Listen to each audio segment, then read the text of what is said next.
Hey there, folks. Greg Shepard here, S&A Financial Services. In today's video, we're talking about break-even points with lifetime income. TIAA Traditional, flipping over to the lifetime income. So if you're thinking about lifetime income, this video is certainly for you, so hang tight. For those of you that don't know me, my name is Greg Shepard. Again, I do specialize in helping folks all over the country just make sense of those oftentimes confusing TIAA accounts. Okay, so back to the break-even point. I've had this conversation a lot the last month or so, and I've touched upon this in prior videos, but I want to bring it back up to the forefront here. So again, for those of you who think about lifetime income, it's gonna help you mathematically determine if it's a good idea by simply figuring out what your break-even point is. What I mean by that is if you were to initiate lifetime income, at what point in your life in the future does that lifetime income become more advantageous, if at all, than doing the extraction strategy and then rolling those monies, transferring those monies to an IRA and extracting from that IRA as needed? Okay, now some of you this won't even apply to because you want lifetime income. Okay, so you're dead set on it, and others are anti-lifetime income and are dead set on doing the extraction.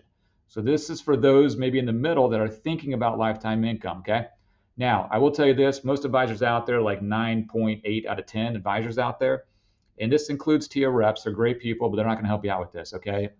Similarly, the advisors out there, okay? So they don't know the TPA, the extraction strategies, the payout math, how it works, the break-even point. I'm not familiar with this discussion here. So make sure you do your own due diligence. You can figure this out on your own. And by all means, if you get tripped up, contact me. My information should be below. So we got to be a little cautious when trying to figure out break-even points because a lot of you out there are going to have different contracts, right? Like, let's make this up. An RA, an RC, we'll stop there. So there's two contracts that are illiquid. Illiquid when traditional is inside of those, okay? So lifetime income is easy. You just flip those over to lifetime income. It's going to pay you, depending upon the joint survivor benefit option, all right, let's say 7%. Pretty simple. You'd run it through the retirement income illustrator. It's going to spit out a number that's going to pay you per month or per year, all right? Conversely, we got to figure out how you extract those monies. So for the RA, for example, we're looking at a 10-year TPA. Now, when you're doing that 10-year TPA, those money's going to come out annually, of course, with a couple payments up front, but that money's going to stay behind. So the money that's not being transferred is going to stay behind. Hypothetical here, getting 4%. So that comes into play when you're trying to figure out the break-even point, okay? Similarly, with the RC contract, you can do the 2.5% penalty surrender charge, so we can factor that into the math. But let's go back to that RA.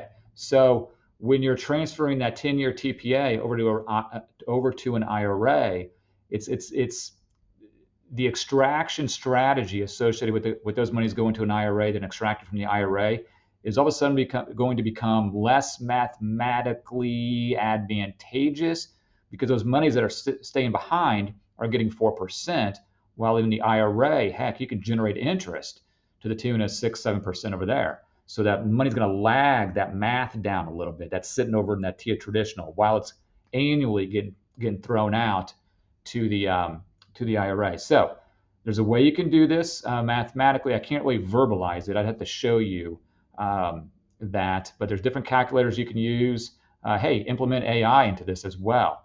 Most calculations I'm doing out there, this is age dependent, so we got to be conscious of that. This is not a one size fits all, but it's like lifetime income will become more advantageous at like 82 and beyond, meaning that if you plan on living till 82 or beyond, which nobody knows, right? Of course, that the lifetime income is going to be more advantageous, monetarily speaking, for your situation. Okay, so I've kind of run the gamut on break-even points, and a lot comes into factor: the joint survivor benefit option and your age, of course, and the payout rate. So there's a few different variables that come into play, but it's to your advantage to at least have this information so you can make a more informed decision. What's your break-even point?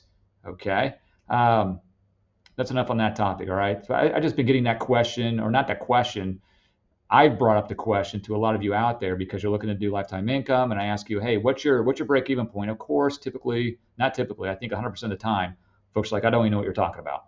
So then we do the math, and it's helped a lot of people determine if they want to push into lifetime income or conversely go through the extraction strategy. All right. Just let the math do the talking, the convincing for you. Okay.